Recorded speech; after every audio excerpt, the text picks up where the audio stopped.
Selamat pagi, salam sejahtera. Isu hangat pagi ini, rayuan kes SRC Najib, peguam senaraikan beberapa kemungkinan. Berita sepenuhnya.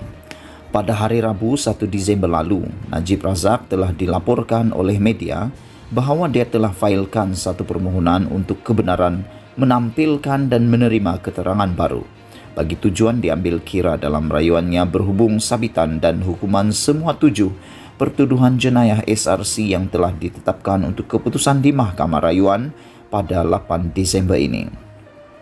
Saya telah menulis berkaitan kemungkinan-kemungkinan yang akan berlaku akibat daripada perkembangan ini menurut prinsip kedaulatan undang-undang.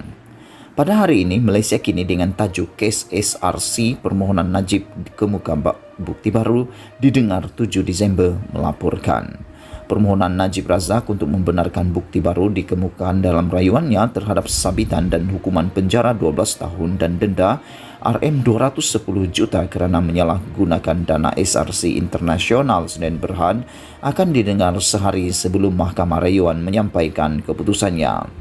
Semakan pada jadual kes mahkamah hari ini menunjukkan bahawa pendengaran itu ditetapkan pada 7 Disember. Perkara itu turut disahkan Peguam Utama Najib, Muhammad Safi Abdullah dan Timbalan Pendakwa Raya V. Sitabaram.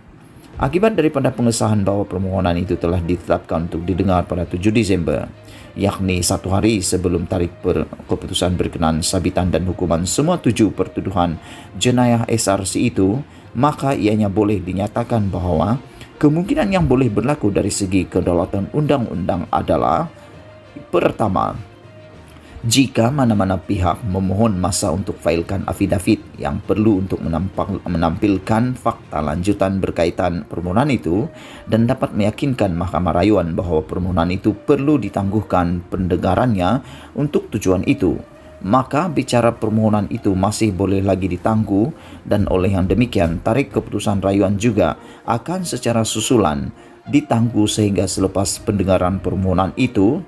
Atau kedua, jika Mahkamah Rayuan teruskan dengan bicara permohonan pada 7 Disember ini, maka pertama, selepas mendengar permohonan itu dan jika Mahkamah Rayuan itu tidak berpuas hati bahawa Najib Razak telah berjaya memenuhi semua elemen wajib yang diperlukan di bawah prinsip undang-undang untuk membolehkan penganugerahan kebenaran bagi tujuan penampilan kebenaran buat keterangan baru, maka permohonan itu boleh ditolak dan keputusan rayuan diteruskan penganugerahannya pada 8 Disember.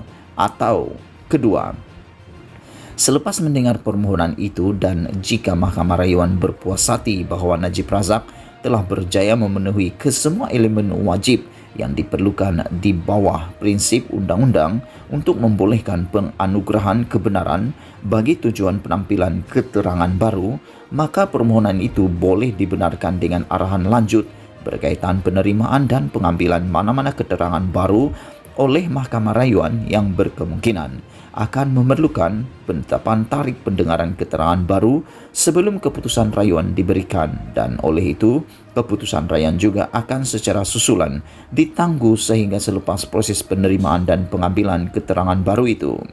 Setiap kemungkinan ini adalah berpandukan prinsip kedaulatan undang-undang yang dijamin di bawah Perlembagaan Persekutuan kepada semua individu yang menghadapi proses perundangan jenayah di negara ini, dan akan dibincangkan dengan lanjut dalam program Bual Bicara pada jam 9 malam esok.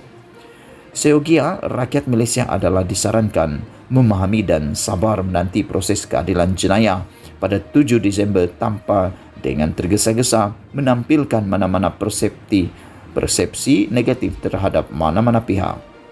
Ditulis oleh Hanif Katri, seorang peguam. Tulisan ini tidak semestinya mencerminkan pendirian Malaysia kini. Sekian isu hangat pagi ini. Jangan lupa tinggalkan komen anda, tekan butang subscribe dan kita jumpa lagi. Bye-bye.